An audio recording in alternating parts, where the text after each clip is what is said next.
conteúdo preparado para a nossa aula de hoje, de formato suporte online, é o IP, Imposto Predial. O que é que vamos aprender em matéria de Imposto Predial? Vamos ver o enquadramento geral, veremos também a incidência, né, no intuito de procurarmos saber então sobre o que incide o Imposto Predial e sobre quem, portanto, quem paga o imposto predial, quem suporta a tributação também em sede de imposto predial. Veremos obrigações declarativas, obrigações contributivas, isenções em matéria de imposto predial. Veremos também taxas, formas de pagamentos, cálculos, contabilização e prazos. O que é que nós entendemos, portanto, sobre o imposto predial? O imposto predial é um imposto que incide sobre o patrimônio. Portanto, trata-se de um imposto anual que é pago pelo contribuinte pela propriedade, no caso detenção ou renda de prédios urbanos, como edificações e terrenos, no caso terrenos para a construção, e prédios rústicos, como terrenos afetos à agricultura, silvicultura, pecuária e exploração mineira. Bom, fazendo aqui o enquadramento geral no que concerne o imposto predial. O imposto predial ele foi aprovado pela lei número 20/20, de 9 de julho de 2020. Portanto, essa é a lei que aprova o Código do Imposto Predial. E é de realçar que o imposto predial ele ainda se encontra, não é? Portanto, a quando da aprovação dessa lei, ainda se encontra ou se encontrava alinhado aos objetivos do PERT. O PERT que é o Projeto Executivo para a Reforma Tributária, né? Em matéria de fiscalidade, portanto, angolana, nós entendemos que o sistema fiscal angolano nem sempre foi o que é hoje, né? Nós passamos por todo um processo, vivemos períodos, e dentre esses períodos, nós vivemos hoje o período da pós-reforma fiscal, né? Vivemos o período da pós-independência e hoje estamos aqui na fase, portanto, da pós-reforma fiscal. Mas, a quando da reforma fiscal, é importante sobressaltar aqui que foi aprovado o PERT, né? Foi aprovado o PERT exatamente como projeto executivo para a reforma tributária. Portanto, as reformas que nós, muitas das que vivemos hoje, né, são fruto do PERT.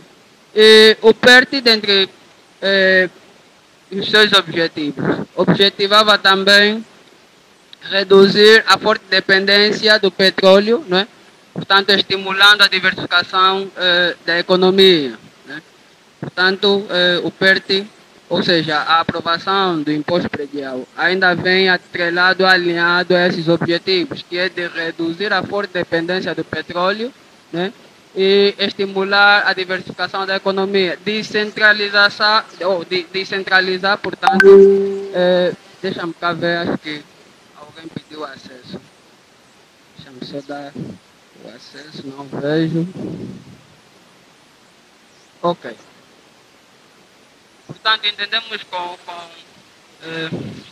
o PERT também, né, como objetivo, um dos objetivos principais, era descentralizar, portanto, as fontes de arrecadação das receitas de modo à diversificação econômica. Extinções e alterações. Portanto, é importante relevar que os impostos, em matéria de tributação, né, os impostos só podem ser criados e extintos por lei. Portanto, é a lei que determina a incidência de um imposto, as taxas aplicáveis ao imposto, os benefícios fiscais e garantias dos contribuintes. Portanto, em matéria de imposto predial, são relevantes as seguintes alterações. Portanto, a quando da intronização do imposto predial, houve a revogação do imposto predial urbano, né? Mediante a revogação do diploma legislativo número 4.044, né, de 1970.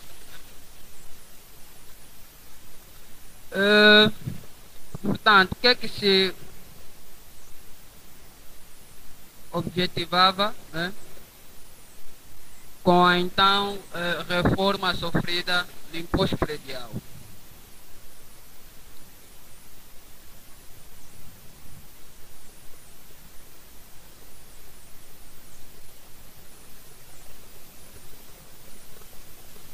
Tivemos aqui também, dentre outras, a revogação da lei que altera o Código de Imposto Predial Urbano e ao Código de Imposto Industrial, né? Foi revogada então a lei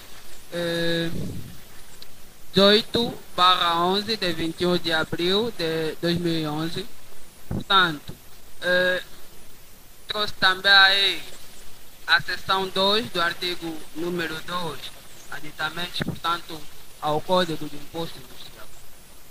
Portanto, houve essa revogação da lei que emanava então o Código de Imposto Industrial Urbano e também, ao mesmo tempo, o Código de Imposto Industrial sofrendo aí uma ligeira revogação, parcial no caso. Né? É importante também trazer aqui a revogação da lei de alterações ao regulamento de impostos, portanto, imposto de sucessões, né? Doações e transmissões imobiliárias, a derrogação de todas as normas sobre tributação dos imóveis constantes do diploma que aprova o regulamento de liquidação e cobrança do imposto sobre sucessões e doações, e CISA sobre transmissões de imóvel a título oneroso. Né? Portanto, o que é que podemos entender aqui em matéria de derrogação? O que é que se entende? Portanto, houve a derrogação de todas as normas, né? Tributação dos imóveis constantes do diploma que aprova o regulamento de liquidação e também a cobrança de imposto sobre sucessões e doações, né? E aí o CISA. O que é que entendemos aqui? Portanto, houve uma revogação sobre a lei, portanto, que emanava este tributo, mas parcial. Né? Acabei de receber aqui novamente a notificação. Deixa-me saber se há alguém a aderir. Doutor Otávio, deixa eu ver.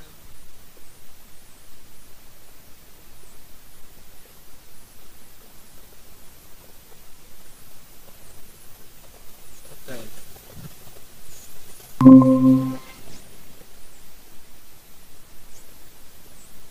Pronto, penso que estamos em condições de...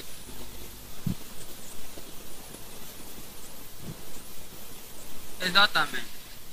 Bom, definições. Vamos ver agora algumas definições em matéria de imposto predial. Nós vimos acima, após a nossa introdução, vimos que o imposto predial é um imposto sobre o patrimônio, portanto, trata de um imposto anual que é pago pelo contribuinte pela propriedade, detenção ou renda de prédios urbanos, né, e rústicos. O que entendemos, portanto, em matéria de prédios? O que são prédios, né, em matéria aqui, de imposto predial? Qual é o entendimento que devemos ter? Portanto, prédio é toda a fração de território, abrangendo, portanto, as águas, plantações, edifícios e construções de qualquer natureza neles incorporados ou assentes, com caráter de permanência, desde que faça parte do patrimônio de uma pessoa singular ou coletiva e que, em circunstâncias normais, tenha valor econômico, bem como as águas, plantações, edifícios ou construções que estejam nas circunstâncias acima descritas e que tenham autonomia econômica em relação ao terreno onde se encontram implantados, apesar de estarem situados numa fração de território que constitua parte integrante de um patrimônio diverso ou não tenha natureza patrimonial. Portanto, esse é o conceito que nós temos de prédio em matéria de imposto predial. Mas aqui ficam duas questões. Nós acima também vemos, né, que em matéria de imposto predial é possível identificar os prédios urbanos, né, e os prédios rústicos. Como é que entendemos então essa divisão no que concerne a prédios? Prédios urbanos, qual é o entendimento do que temos? Bom, os prédios urbanos, eles dividem-se em habitações, estabelecimentos comerciais, né, industriais, para serviços ou terrenos para a construção. Portanto, esse é o entendimento que nós temos aqui. A nível de imposto predial, a nível de prédios urbanos também. O que entendemos como rústicos? Prédios rústicos.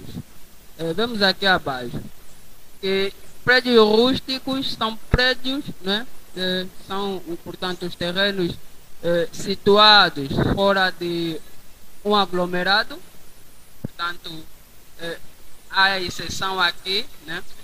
Fora de um aglomerado urbano, mas há exceção daqueles que sejam de classificar como terrenos para a construção. Portanto, se um terreno, estamos a entender aqui que os terrenos também entram dentro desse conceito de prédio.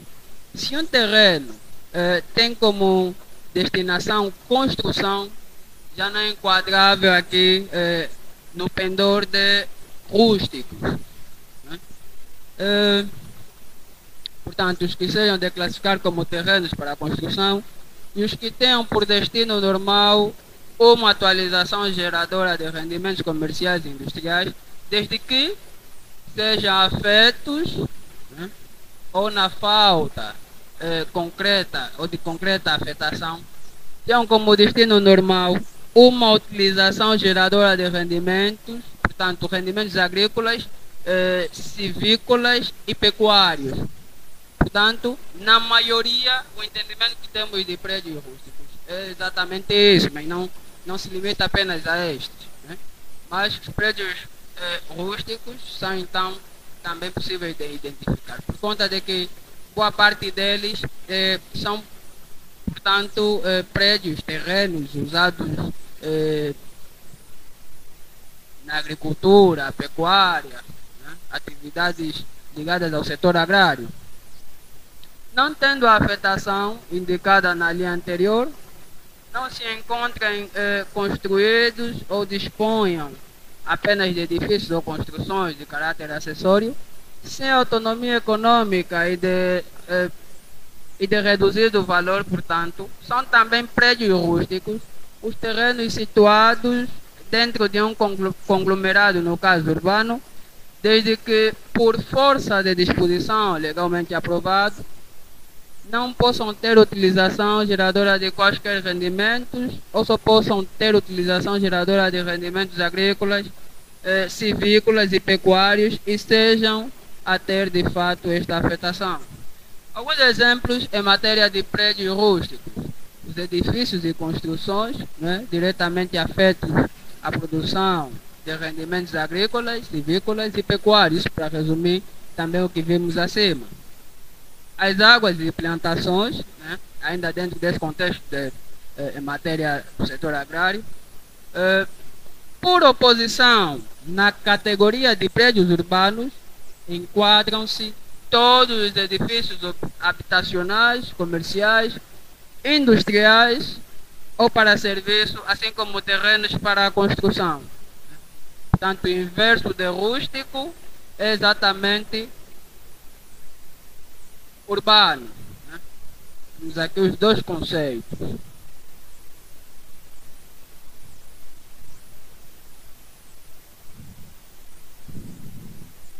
Bom, vemos aqui acima.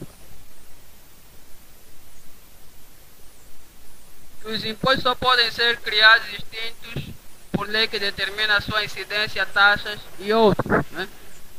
Portanto, nós vamos agora ver aqui um resumo. Portanto, que resume a lei do imposto predial, portanto, a lei 20/20. Veremos aqui, deixa eu ver. Objetivamente, portanto, entendemos que o imposto predial incide sobre o valor patrimonial ou renda, no caso, se for renda, se for o caso de renda, dos prédios urbanos ou rústicos. Portanto, também é possível incidir sobre o valor da transmissão dos bens imóveis. Subjetivamente, o imposto predial ele é obrigado a pagar, portanto, é obrigado a pagar o imposto predial os detentores, proprietários, usufrutuários, beneficiários, bem como qualquer um que detém em posse ou a posse de imóveis, portanto, titulares de rendas provenientes de arrendamento de imóveis.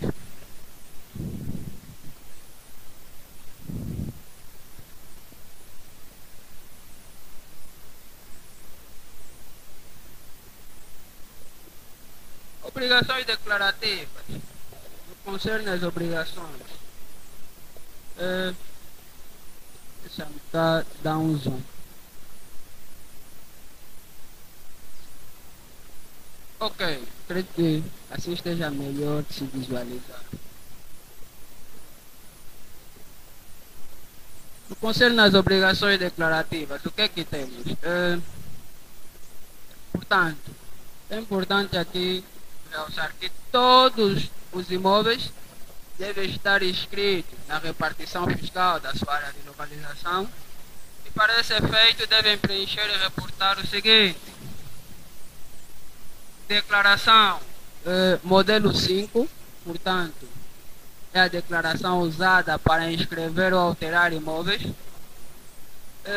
selar os contratos de arrendamento, no caso de arrendamentos e subarrendamentos, né? É importante também fazer a devida selagem desses contratos. Declaração de rendimentos, portanto, no caso de prédios arrendados. Se arrendou um prédio, é importante também fazer a devida declaração dos rendimentos provenientes de se arrendar o prédio. Documentos auxiliares. Aqui a nota preferencial, né? É anexo, portanto, os contribuintes ou contribuinte, se preferir, poderá entregar documentos que auxiliem na descrição, portanto, do imóvel e na identificação dos titulares. Portanto, são esses documentos auxiliares. Então, o que acontece?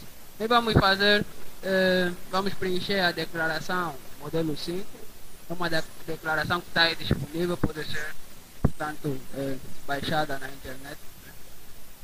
Portanto, nós vamos preencher a declaração modelo 5 e, mediante alguns documentos, nós vamos então fazer chegar a repartição fiscal de domicílio. Portanto, vamos fazer chegar este documento, no sentido de facilitar também aí a descrição do imóvel e também a identificação dos titulares. Temos aqui uma nota, né? A não apresentação de qualquer um dos documentos mencionados não impede a inscrição ou atualização do imóvel. Bom, estamos aqui a falar de que existem alguns documentos que podem facilitar então essa identificação do imóvel. Vamos ver assim, alguns exemplos, por citação, né? Vou aqui citar alguns documentos que podem ser usados para esse auxílio. Portanto, alguns documentos que, mais uma vez, facultativos, né, podem dar esse auxílio a quando da inscrição do imóvel. São a planta do imóvel, memória descritiva, certificado de admissibilidade também, né? Ou, no caso, certificado de habitabilidade ou a licença de utilização, o título constitutivo, portanto, de PH, o título do direito de superfície. Poderá também usar como auxílio a escritura pública de compra e venda de imóvel, contrato de promessa de compra e venda, o termo de quitação, escritura de doação, né? E escritura de partilha.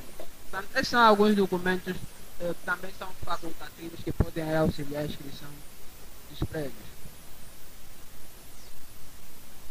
Bom, vimos que em matéria de imposto industrial, né? A tributação incide sobre os detentores, proprietários, usufrutuários, beneficiários, bem como qualquer um daqueles que detêm a posse de imóveis. Mas existem ainda, né, a lei prevê algumas isenções.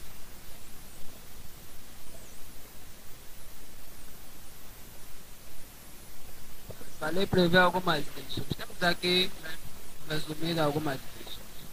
Mas vamos lá na lei. Estamos aqui a falar de lei, vamos lá na lei. Deixa-me cá ver partindo a lei 20/20.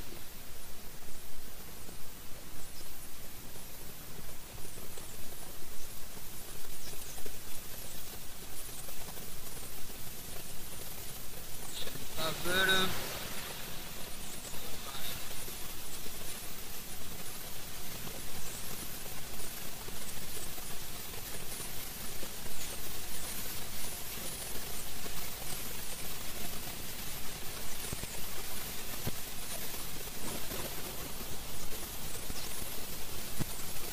Ok, estamos na lei de imposto, o código de imposto predial. Né? Vejamos aí algumas isenções em matéria de imposto predial.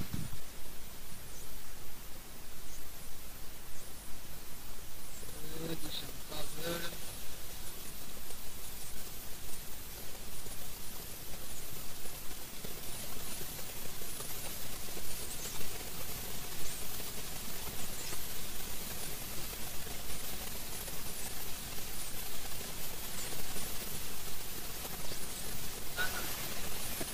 Temos aqui o capítulo 2, né? Incidência e isenções. Já percebemos a incidência, né?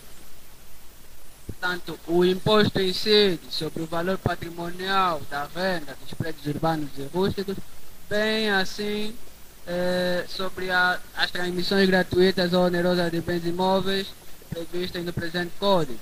Bom, mas falando exatamente sobre as isenções, ficam isentos de imposto predial o Estado, portanto, a essa isenção. O Estado e as autarquias locais estão isentas de tributação em sede de imposto predial. Os Estados estrangeiros, quando os imóveis são destinados a instalações das respectivas representações diplomáticas ou consulares, quando haja reciprocidade de tratamento.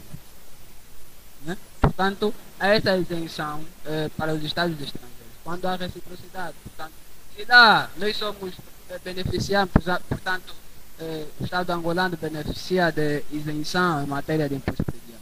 Eles aqui também têm esse benefício. Portanto, há também isenção para os partidos políticos, nos termos da lei, né? Portanto, da lei própria. E, segundo aqui o termo 2, ainda nas isenções gerais. Quando o imposto resultante da tributação pela renda for inferior ao valor do imposto devido pela propriedade, considera-se o imposto apurado com base na propriedade. Portanto, em matéria de isenção, esse que temos aqui, vamos lá ver novamente o nosso resumo da lei. Depois de simplificarmos aqui as coisas.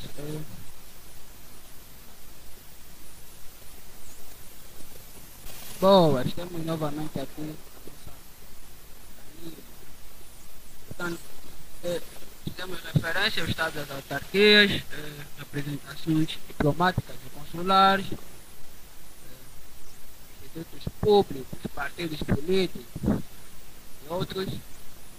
As instituições religiosas legalmente reconhecidas também beneficiam aqui da isenção do imposto ou em matéria de imposto predial. Mas aqui uma observação. Quanto ao patrimônio direto e exclusivamente afeto à realização de culto ou atividades religiosas. Portanto, se é uma entidade religiosa, uma instituição religiosa, que a par das atividades ao, ligadas, portanto, aqui à existência como tal da religião, né? Portanto, aos cultos e outros, se é uma instituição religiosa que a par disso, parte daí do prédio é usado, portanto, para atividades com fins lucrativos, aí nesses termos já não beneficia, portanto, de imposto ou de isenção, seja do imposto predial. Né? Aqui a nota nos ajuda a ver que apenas há essa isenção quando o patrimônio, portanto, é exclusivamente afeta a realização de cultos e atividades religiosas. A primeira transmissão onerosa de imóveis também, né?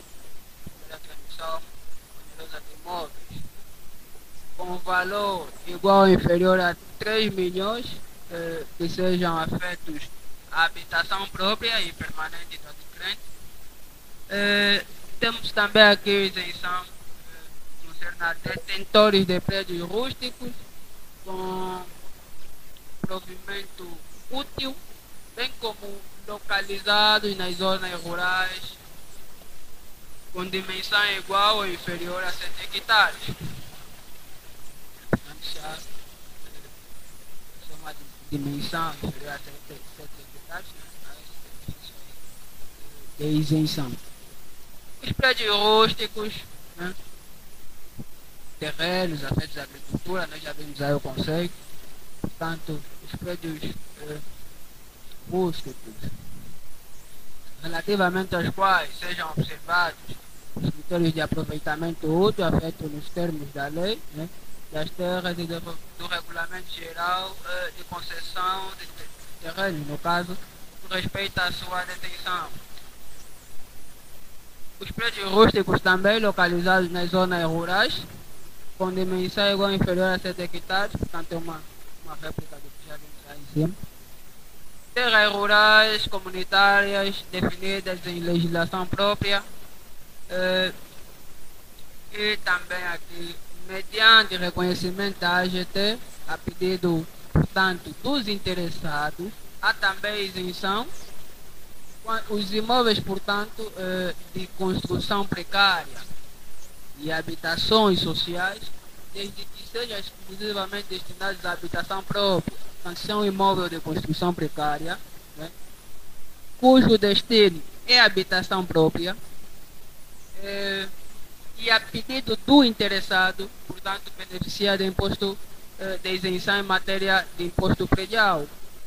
Traduz a ideia de que, se é um imóvel de construção precária, portanto, a isenção não é automática. Não devemos presumir que por ser construção precária, esse imóvel se encontra já isento em sede de tributação do imposto predial. Né? Portanto, essa isenção é mediante também o reconhecimento da AGT a pedido dos interessados. Há essa responsabilidade, né, parte dos detentores desses imóveis. Em matéria de taxas, vamos ver já as taxas.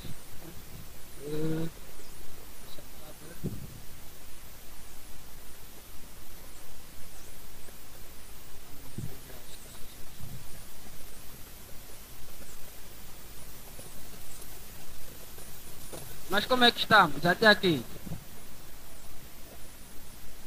Ilustres, prezados, como é que estamos?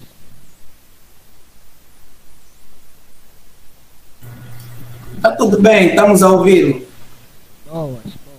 Então continuar aqui. Apesar de chegar o som com alguns bum, alguns ruídos, mas fora disso, tá dá para ouvir.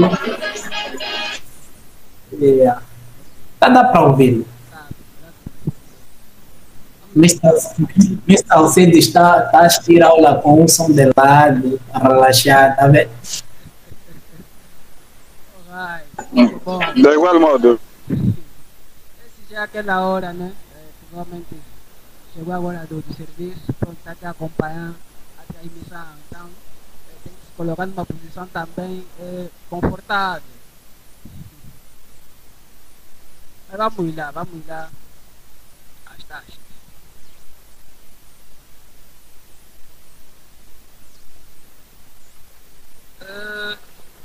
Taxas.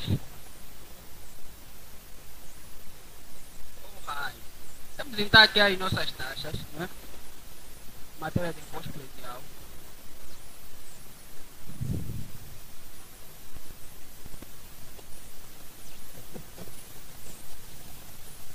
Portanto, edifícios ou imóveis com valor patrimonial de até, aqui há que fazer uma retificação, de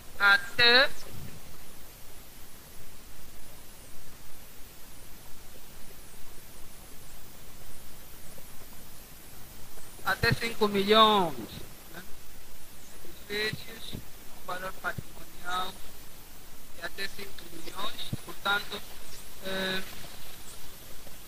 são tributados a taxa de 1%.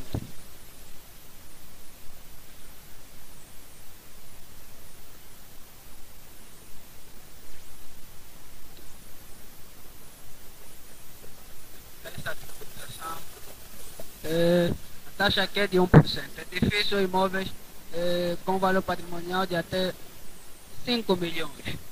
Para os imóveis com valor patrimonial de 5 milhões a 6 milhões, né, tem o valor fixo de 5 mil kwanzas. Esse pagamento é feito anualmente. Para os imóveis com valor patrimonial de mais de 6 milhões, portanto, já acima de 6 milhões, né, a taxa é de 0,5%, né, sobre o excesso de 5 mil kwanzas. Sobre o excesso aqui de 5 milhões, né? 0,5% sobre o excesso de 5 milhões. Portanto, o imóvel ele tem um valor patrimonial de mais de 6 milhões. O valor patrimonial do imóvel é mais de 6 milhões. Mas o 0,5 se refere à taxa. Ele incide já desde o excesso de 5 milhões de kwanzas. Não sobre o excesso de 6 milhões, mas sobre o excesso de 5 milhões de kwanzas. Essa é a taxa, portanto, para aqueles imóveis com valor patrimonial acima de 6 milhões. No que diz respeito aos terrenos para a construção, né, portanto, IP de detenção, a taxa é de 0,6. Portanto, se é um terreno a que se destina à construção, né, a taxa aí é de 0,6%. Já no que diz respeito aos prédios rústicos, né, portanto, terrenos, no caso, sem aproveitamento, prédios rústicos, aqueles terrenos que não têm qualquer aproveitamento, 10.397, portanto, para estes terrenos sem aproveitamento, portanto, 10.397 por hectare, se não me falha aqui a memória da lei, 10.397 por hectare sem aproveitamento. No caso de edifícios desocupados por mais de um ano, portanto, sobe para mais 50% do valor a pagar. Portanto, é um edifício mas que se encontra desocupado, não se encontra, portanto, arrendado ou coisa parecida, né? Portanto, aqui a tributação, isso é do imposto predial, acresce 50% do valor a pagar. No que concerne aos imóveis arrendados, né, a tributação aqui, a taxa aplicável de 25% ou a taxa, né, de 15%, no caso a taxa efetiva, 15% sobre o rendimento proveniente das rendas. O que é que acontece? Como entender aqui essa situação? 25% ou 15%, portanto, é a taxa para os imóveis arrendados. Como é que entendemos isso? Portanto, o que acontece é que se o proprietário, deixa-me cá dar um zoom, né? Se o proprietário, portanto, justificar que, se houver aí justificativa de se usar 40%, né, a lei prevê até 40% do valor do rendimento proveniente das rendas, poderá ser usado para despesas do imóvel. Né? E sobre os 60%, incidirá, portanto, a taxa de imposto predial. Portanto, a taxa aí será de 25%. Mas, se não houver qualquer dedução de custos, de despesas, portanto, não se assumir esses 40% seriam levados para a despesa do imóvel, então, nesse caso, aplica-se a taxa, né, de 15% sobre a totalidade do valor. Né? Portanto, a nossa taxa efetiva.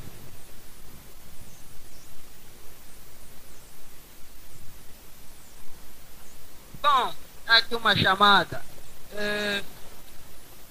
Vamos ver então, né, a matéria coletável dos prédios urbanos e tentar ter atenção aqui o termo 3. Vamos ver a seção 2 do artigo 8 da lei 20/20, o termo 3. Seção 2 da lei 20/20, mais uma vez, trazer nosso código.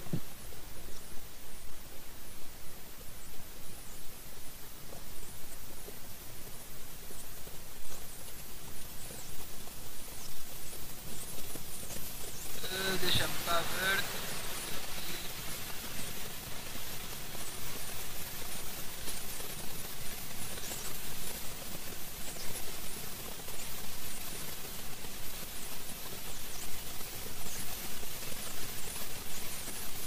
Bom, são 2, artigo 3. Examinar.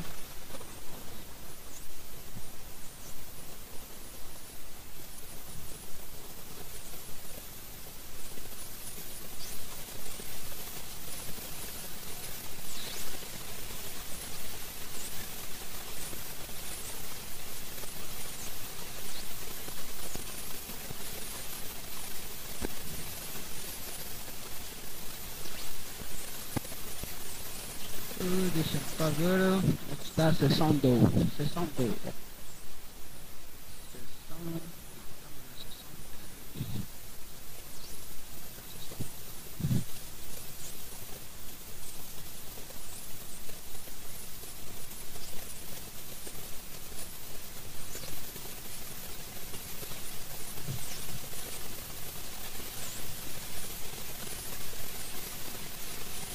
Bom, estamos aqui a seção 2.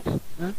Estamos à procura do artigo 8, do termo 3. Estamos aqui, portanto, o termo 3. Portanto, o que é que diz o termo 3?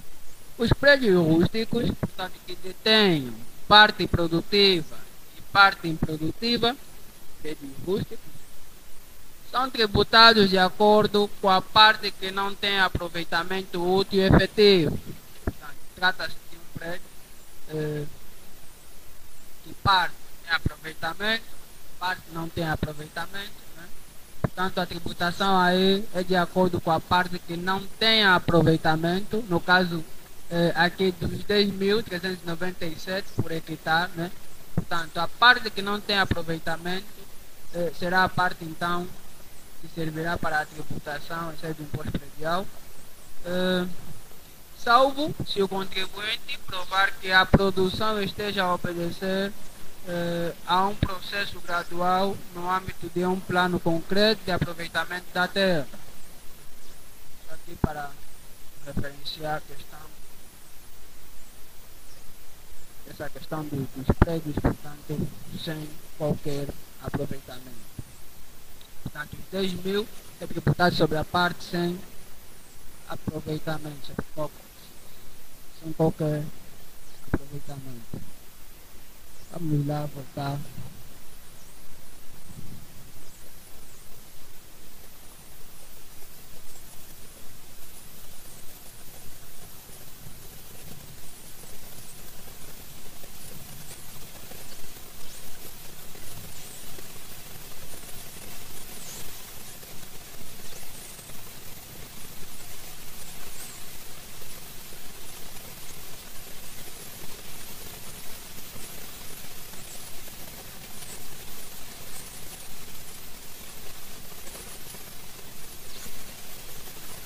Ok, estamos a partilhar novamente o nosso resumo.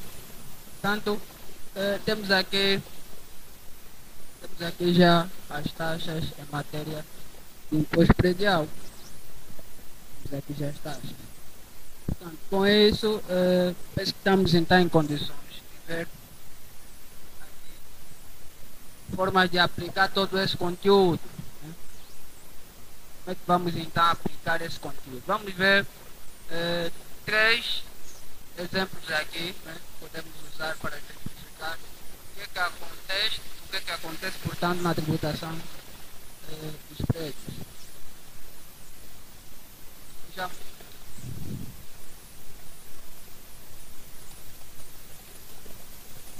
vamos lá trabalhar juntos, né? Vamos tentar trabalhar juntos. Vamos coordenar aqui as ideias. Depois de tudo isso que acabamos então de beber, vamos tentar combinar aqui as ideias. Portanto, o caso é o seguinte: qual será, portanto, o valor a pagar de imposto predial na seguinte situação? A Auditel Limitada pagou a renda do escritório referente aos meses de de junho a dezembro. A empresa Tambora Bom Limitada, portanto, é uma empresa sem contabilidade. Como é que será então aqui o cálculo em matéria de imposto predial para essa empresa? Vamos lá ver as taxas. Vamos lá voltar ao nosso caso. Portanto, segundo a nossa tabela de taxas, os imóveis arrendados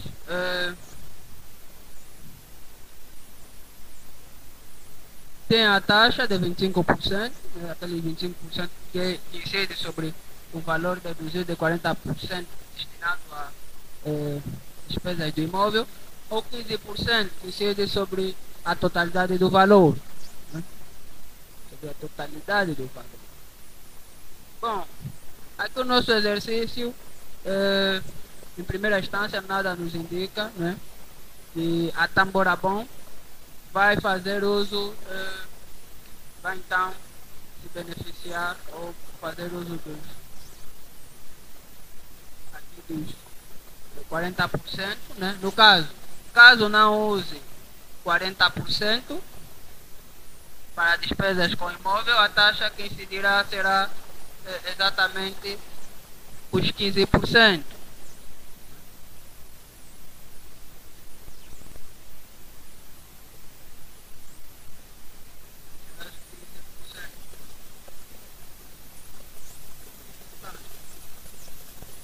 Assim, em matéria de cálculo, né, nós teremos aqui 700 mil é o valor da renda. Deixa-me cá dar um zoom. Ver se vai ser possível dar um zoom.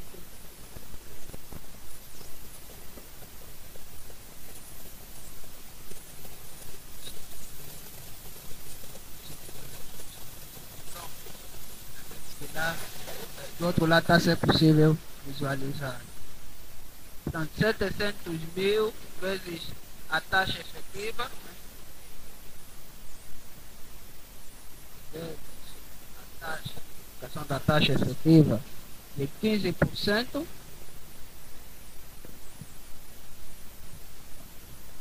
taxa efetiva de 15%.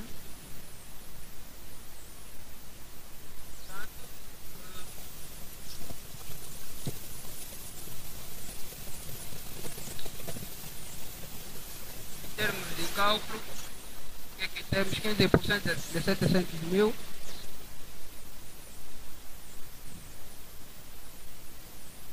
De 700 mil, pessoal.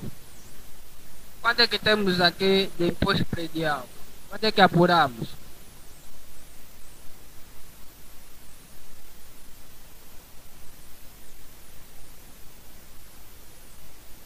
Exatamente. Temos aqui 105 mil. 105 mil. Portanto, 105 mil será o imposto predial a pagar. Deixar ele assim. Imposto predial a pagar 105 mil.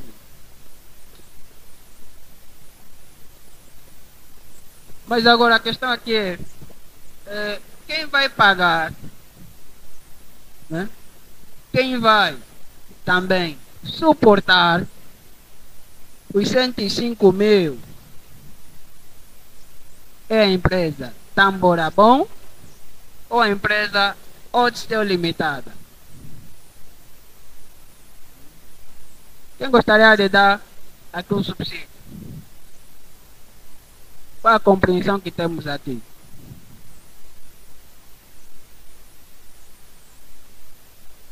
Odstel Limitado ou Tamborabon? Quem vai pagar esses 105 mil? Né? Quem vai suportar, no caso? Queremos ainda entender quem vai suportar.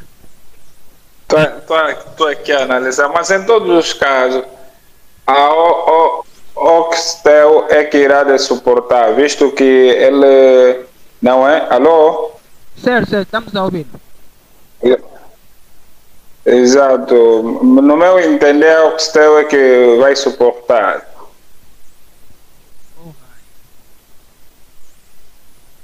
Alô? Sim, conseguimos ouvir o seu conteúdo. Muito grato. Sim, ok. Muito grato. Oxtel. Será o Oxtel que vai suportar? Exato. Ou a Tamborabon? Mas deixa só.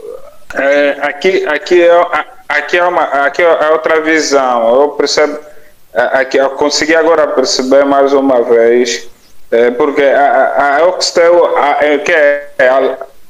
ele alugou o espaço, né, onde está a prestar serviço, né, onde está a fazer os seus serviços. Exato. E se a Oxtel arrendou o espaço, na verdade o dono do espaço é que irá de suportar, porque ele, na verdade é que ele é que irá de pagar o Estado. Pronto. O dono do espaço é que irá de pagar o Estado. Boa. Aqui dois Alô? conceitos. Sim, conseguimos ouvir. Aqui Exato. dois conceitos que trouxe, né? Adiantou já a outra questão, Sim. mas pronto, é isso. De fato, quem vai suportar, né? Aí o imposto a ser pago, 105 mil. É a Tamborabon, né? Vai suportar deduzido dos rendimentos, portanto, provenientes da renda. Entretanto, quanto à segunda opção, quem vai pagar? Não é a Tamborabon, porque simplesmente por um detalhe, nós estamos aqui, deixa-me ver novamente nosso resumo. Simplesmente porque o nosso exercício aqui diz que a Tamborabon não tem contabilidade organizada, né? A Tamborabon não tem contabilidade organizada. Então, isso quer dizer que será a Odstel a fazer o pagamento mediante aqui, né, a aplicação ou trazendo aqui o conceito de retenção. Então, a Odstel o que é que vai fazer? Vai reter dos 700 mil 105 mil, não é? E vai fazer a entrega ao Estado, ou entrega aos cofres do Estado. Mas quem estará a suportar ainda, né, continua sendo a Tamborabon. Estamos, não é? Portanto, é isso, é isso.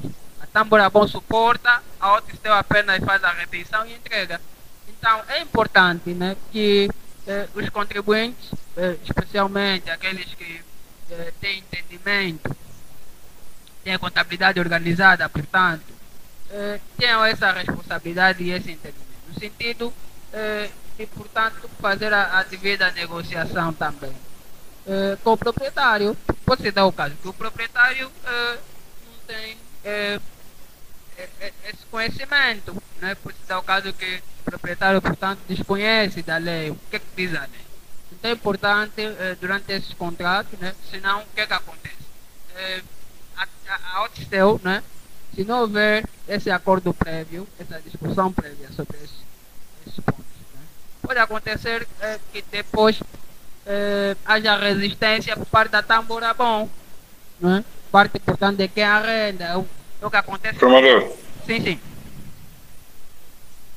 Consigo lhe ouvir.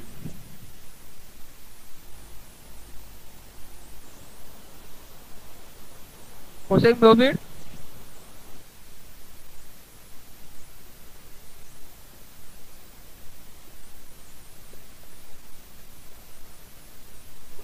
Sim, acho que alguém chamou por mim.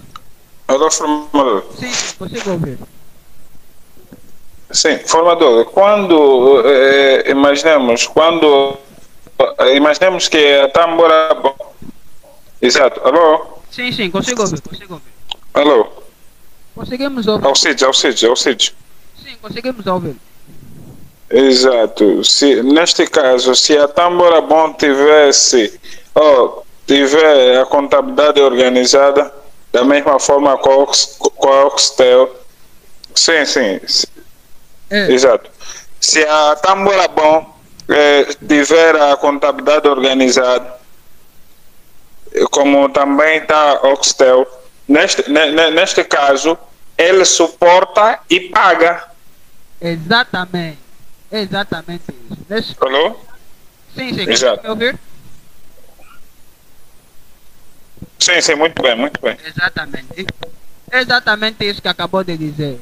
A Tamborabon, ela suporta e efetua o devido pagamento. Ok. Ela suporta e efetua o devido pagamento por ter, né, tá bom. contabilidade organizada. Mas se a Otistel entender fazer a devida retenção, né, a quando do pagamento, esta também deverá entregar depois, a posterior, o devido comprovativo de que foi então. Temos aí uma intervenção. Sim, doutor, faça favor.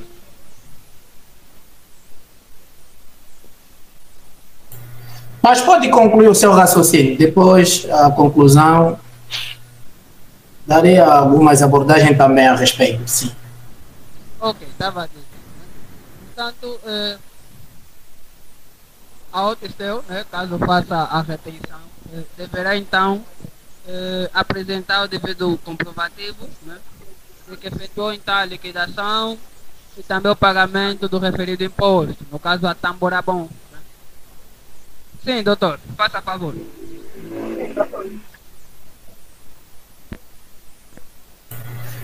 É exatamente isso. Há aquelas situações em que o proprietário, por exemplo, seja uma pessoa singular, ou já se tocou no ponto de que não tenha uma contabilidade organizada. Aqui quem vai pagar, no caso, é a empresa que arrendou por ter a contabilidade organizada, no caso, a Otistel. Há proprietários, por exemplo, que não querem saber nada de empresa, eles só cedem espaço, arrendam seu espaço. Nesse caso, quem vai arcar com as responsabilidades fiscais é a empresa que arrendou o espaço, tal como já se falou. Agora, eu queria também, nesse ponto, trazer à tona em que muitas das vezes, quando a empresa, isso vai depender muito do regime em que a empresa estiver. Por exemplo, se a empresa é do regime simplificado, essa é uma matéria também que está aí na lei, depois podemos, com maior propriedade, abordar. Se tiver no regime simplificado, ela vai obedecer aquelas taxas que estão aí naquela tabela. Vou tentar só partilhar aqui bem rapidinho em função do tempo. Não sei se vou conseguir aqui a lei. Ou o Mr. Stelo pode partilhar mesmo a partir daí a lei.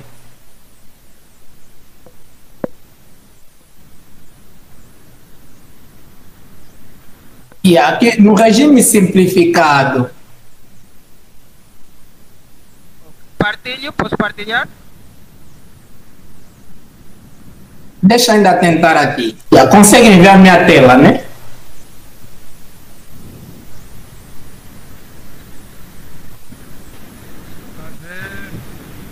Alô? Sim, sim.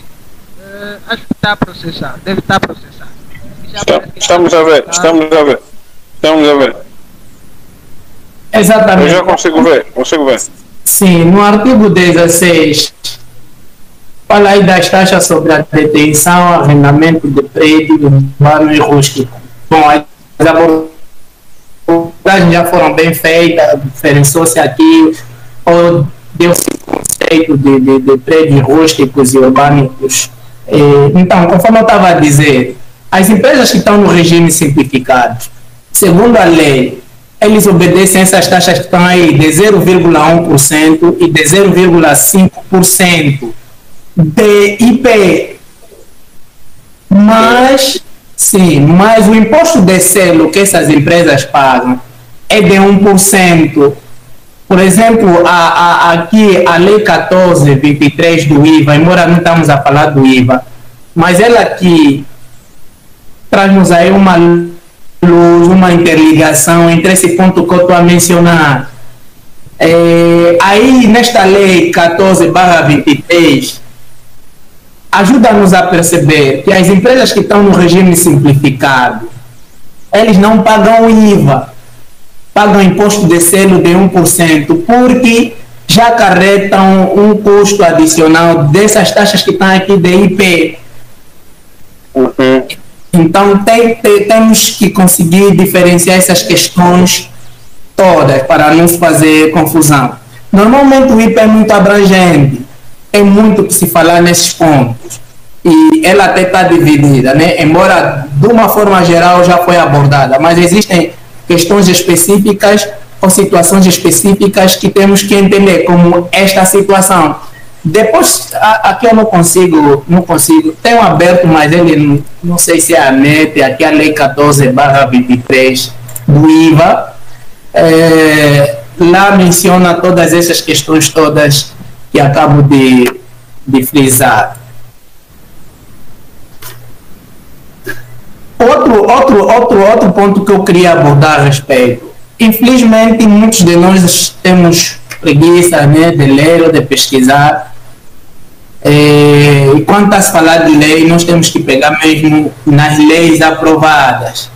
Por exemplo, essa questão do IP é uma questão muito delicada. Não podemos só falar por falar. Mas também aqui o Mr. Stelvi fez muito bem a apresentação da lei.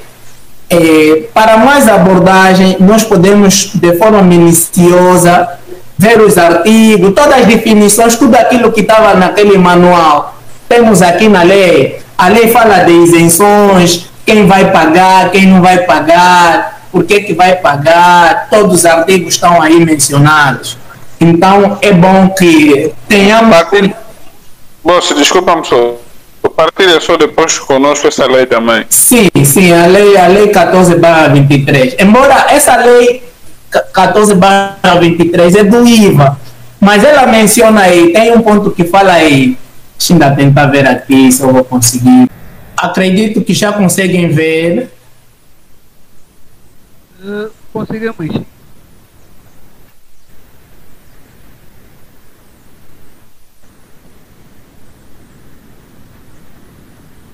Conseguem ver, né? Conseguimos sim, conseguimos sim. calhar dá só mais algo. Dá para ler. Dá para ler. Deixa-me só aumentar o zoom aqui. Ele está muito. Aqui no artigo 69C, esta lei, só para mencionar, é do IVA, é a lei mais atualizada do IVA, lei 14/23 de 2020. Só estou a tocar nesse aspecto, nesse ponto, porque aqui fala também, de alguma forma, de imóveis. Estás a ver? Aqui no artigo 69, apuramento de imposto e direito à dedução. Esta parte fala mais do regime simplificado. Se nós subir para cima, vamos ver aí que ele menciona aí o regime simplificado. Aqui no ponto 2, ele diz assim: o disposto no número anterior não é aplicável à locação de imóveis, ficando esta operação sujeita à taxa definida no Código do Imposto de Selo. Está a me ouvir, não é, caríssimos? Estamos. Muito bom. Então aqui, significa o quê? As empresas que estão no regime simplificado não pagam IVA. Eles pagam o 0,1% e o 0,5% de IPE, mais o 1% do imposto de selo, conforme está aqui no número 2. Veja que aqui no número 1 desta lei, diz assim: o sujeito passivo deste regime, no caso do regime simplificado, depois com mais calma poderão recuar, apuram o imposto devido mediante a aplicação da taxa sobre o volume de negócio efetivamente recebido de todas as operações, incluindo as isentas e os adiantamentos ou pagamentos antecipados. No caso aqui, ele especifica para aqueles que estão no regime simplificado e pagam mesmo IVA. Mas o número 2 ressalva aqueles que ressalva os imóveis, a alocação de imóveis. Quer dizer que para a alocação de imóveis não paga-se IVA, paga-se o imposto de selo. Então, tinha que trazer à tona só para percebermos bem esse ponto. Mas, com maior propriedade, teremos aulas que vai abordar sobre o IVA e nós vamos trazer aqui mais exemplos.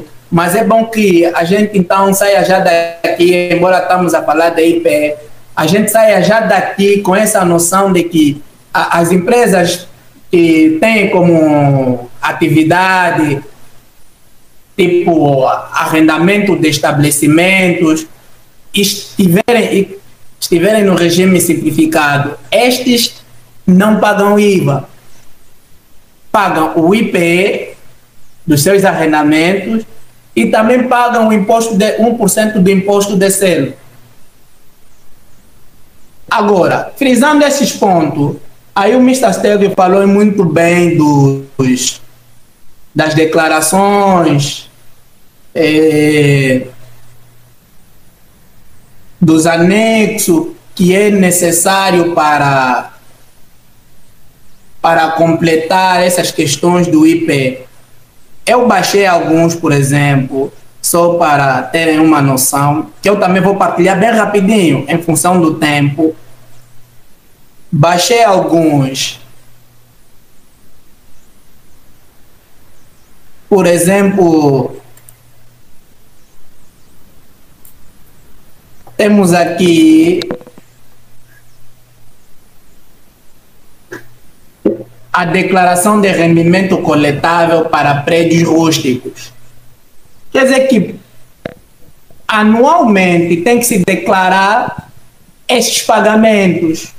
E o modelo é este que temos aqui na tela, mas esse é para prédios rústicos.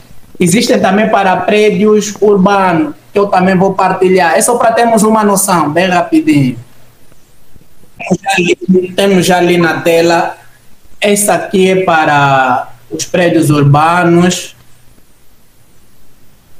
E também existem alguns modelos para, tipo, aqueles imóveis que não estão reconhecidos para o Estado, tipo assim, existem alguns modelos que servem para o preenchimento. No caso, se o proprietário quiser que o Estado, a AGT, reconheça o seu imóvel, também tenho aqui, e deixa-me só bem rapidinho. Normalmente, a AGT obriga essas todas as declarações. Temos aqui o anexo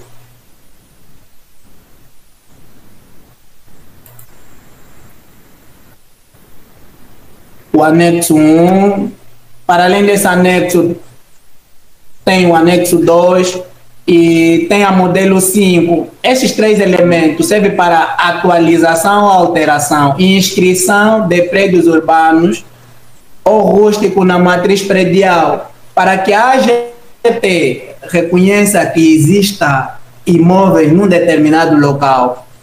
Se estes mesmo não existam, então existem alguns modelos que têm de ser preenchidas e se dá entrada na AGT para o seu reconhecimento. Caso contrário, não será reconhecido.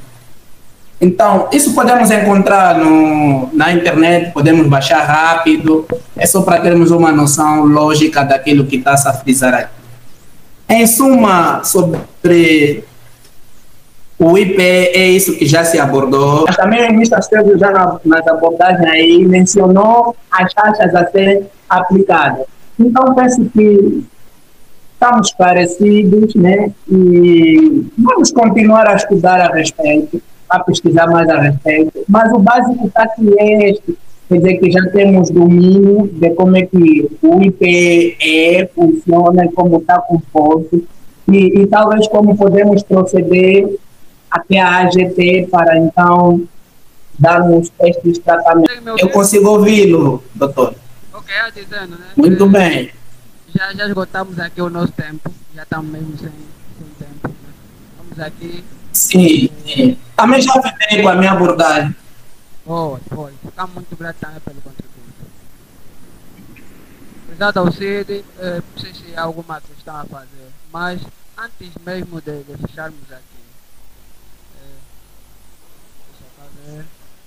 era suposto trazermos 3 exercícios, né? Para vermos basicamente como aplicar aqui os conteúdos. Mas isso é algo que podemos continuar a tratar lá na nossa comunidade do WhatsApp, né? Podemos colocar e ver aí como então proceder ao cálculo, né? E devido às deduções do imposto predial. Mas vamos fechar então aqui. Deixa-me cá ver. Olha, pode sugerir também abaixar o quê? O calendário fiscal. O calendário fiscal, ele menciona os momentos em que deve-se fazer as liquidações e os pagamentos. Mas não vamos dar o de 2024 já está disponível. Acredito que o próximo ano haverá mais atualização, né? Cada ano é atualizado esse calendário. Para fechar, né? Temos aqui a forma de prazo de pagamento do IP. Acredito que conseguem visualizar. Bom, em matéria de IP, portanto, resumidamente, temos que São já 20 e 30, chefe. Sim, vamos fechar já. O doutor derrubou todo o tempo. Pronto, vamos avançar. Temos então o IP de detenção, portanto, na detenção de prédios urbanos, de rústicos, o imposto é liquidado anualmente pelo sujeito passivo e pago na repartição fiscal, não é? Ou outros serviços competentes da AGT, caso a Administração Geral e Tributária, contexto angolano, até o último dia útil do mês de março do ano seguinte. No caso do IP de arrendamento, o inquilino, portanto, sem contabilidade, vamos a ver aí alguns casos que poderiam nos ajudar a ver como essa situação que tivemos a oportunidade de trazer que o inquilino não tem contabilidade, mas pronto, o imposto é liquidado e pago até o último dia útil do mês de março, sem retenção na fonte, né? No caso de arrendamento, na qual o inquilino possui contabilidade organizada, o imposto é retido na fonte e é entregue ao Estado até o último dia útil do mês seguinte ao mês de pagamento da renda. No caso de IP de transmissão, né, portanto, o imposto é liquidado e pago até o último dia útil do mês seguinte ao mês do ato que opera, portanto, a transmissão. Portanto, é isso resumidamente, em matéria de imposto predial. Vocês precisam mesmo isso. Sim, vamos continuar o que eu preciso é mesmo isso, perceber isso, tá vendo? Cada lei X deve se entender assim. Ainda que eu tiver que ouvir duas pessoas, não vai fugir muito daquilo que é a tua visão daquele, tá sabendo? Sim, essa é a ideia. Por isso, quando eu comecei, eu disse que muitos ainda não têm o hábito de consultar a lei, ainda temos muitos problemas. Entretanto, um dos objetivos desses encontros ou dessas aulas é mesmo ajudar o pessoal a ter contato com a lei, de modo a dominá-la. Ok. Mas pronto.